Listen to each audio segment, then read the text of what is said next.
Sanket elimination చాలా మందిని బాధపడుతుంది.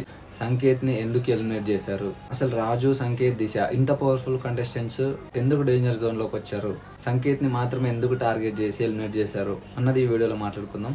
హాయ్ హలో అందరికీ గుడ్ ఈవినింగ్, నేను మీ మురళి.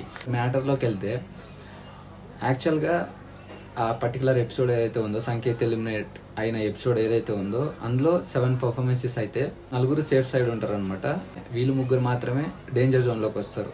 సో ఎందుకంటే పర్ఫార్మెన్స్లు అన్ని కంపేర్ చేసుకొని డేంజర్ జోన్ లోకి ఎందుకు తీసుకొచ్చారంటే, వీళ్ళ 3 ఎప్పుడు రొటీన్ స్టైల్ చేయడం, సేమ్ మూవ్స్ చేయడం, వావ్ మూమెంట్స్ కానీ ఇవన్నీ. దిశ ఎప్పుడు బెల్లీ డ్యాన్స్ చేస్తుంది అనమాట. సో తను సేమ్ స్టైల్ రిపీటెడ్గా చేయడం వల్ల డేంజర్ జోన్లోకి వచ్చింది. రాజు సేమ్ వావ్ మూమెంట్స్, అవే పడ్డం, అవే లేవడం. సో అలాంటి వావ్ మూమెంట్స్, యాక్రోబాటిక్స్ చేయడం వల్ల తను డేంజర్ జోన్లోకి వచ్చాడు అనమాట.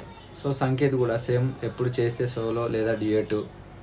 సో ఆ కంటెంపరీ స్టైలు, వీటి వల్ల, ఈ మిస్టేక్స్ వల్ల ఈ 3 కంటెస్టెంట్స్ డేంజర్ జోన్లోకి రావడం జరిగింది. అయితే మరి సంకేత్ని ఎందుకు ఎలిమినేట్ చేయాలి, రాజుని ఎలిమినేట్ చేయొచ్చు కదా, లేదా దిశాని ఎలిమినేట్ చేయొచ్చు కదా అంటే, వీళ్ళు చేసిన పర్ఫార్మెన్స్లో 3 కంపేర్ చేసుకుంటే దిశాది గ్రూప్ పర్ఫార్మెన్స్ కొంచెం గ్రాండ్గా అనిపించింది, రాజుది గ్రూప్ పర్ఫార్మెన్స్ కొంచెం గ్రాండ్గా అనిపించింది. సో సంకేత్ ఏమైందంటే డ్యూయెట్, కంటెంపరీ సేమ్ కాబట్టి అక్కడ డల్ అయిపోయింది అనమాట. సో చూసే వాళ్ళకి ఎవరికైనా ఆ ఇంపాక్ట్ అనేది, సో ఆ ఫీల్ అనేది రావాలి. సో అది క్రియేట్ చేయలేకపోయాడు సంకేత్. ఈ మిస్టేక్స్ వల్లే సంకేత్ ఎలిమినేట్ అయ్యాడు అనమాట. సో మేబీ ఏమైనా ఈ సిచ్యువేషన్లో, ఈ పర్టికులర్ ఎపిసోడ్ ఏదైతే ఉందో, ఎలిమినేషన్ ఎపిసోడ్ కొంచెం గ్రాండియర్గా ప్లాన్ చేసి గ్రూప్తో కానీ, ప్రాపర్టీ కానీ, కాన్సెప్ట్ కానీ, దీనికి ముందు పర్ఫార్మెన్స్ అన్నీ ఓజీ అలా ఏమైనా ట్రై చేసినా బాగుండేది. నాకు తెలియక అడుగుతా, ఎందుకో సంకేత్ ప్రతిసారి డ్యూయెటే వస్తాడు. సో ఎందుకంటే చూసే వాళ్ళకి ఎప్పుడు అదే ఫీల్ ఉంటుంది. డ్యూయెట్ వస్తాడు, కంటెంపరీ స్టైల్ చేస్తాడు, కాన్సెప్ట్స్ కూడా, ఆ స్టోరీ కూడా సిమిలర్గా సేమ్ ఉంటాయి అనమాట. తను చేసిన మిస్టేక్ అనమాట. బట్ ఇప్పటిదాకా చేసిన పర్ఫార్మెన్స్లన్నీ మనందరికీ చాలా ఎంటర్టైన్మెంట్ అందించాడు. సో యాక్సిడెంట్ అయినప్పటికీ స్టార్టింగ్లో ఆ ఆపర్చునిటీని అనేది మిస్ చేసుకోకుండా వచ్చి ఇంతవరకు అందరినీ ఎంటర్టైన్ చేశాడు. సో దానికి నిజంగా hats off. In case next సీజన్లో ఏమైనా సంకేత్ వస్తే తను కొరియోగ్రాఫర్గా, తనకంటూ ఒక సపరేట్ కంటెస్టెంట్గా తీసుకొస్తే చాలా బాగుంటుందని అనుకుంటున్నాను.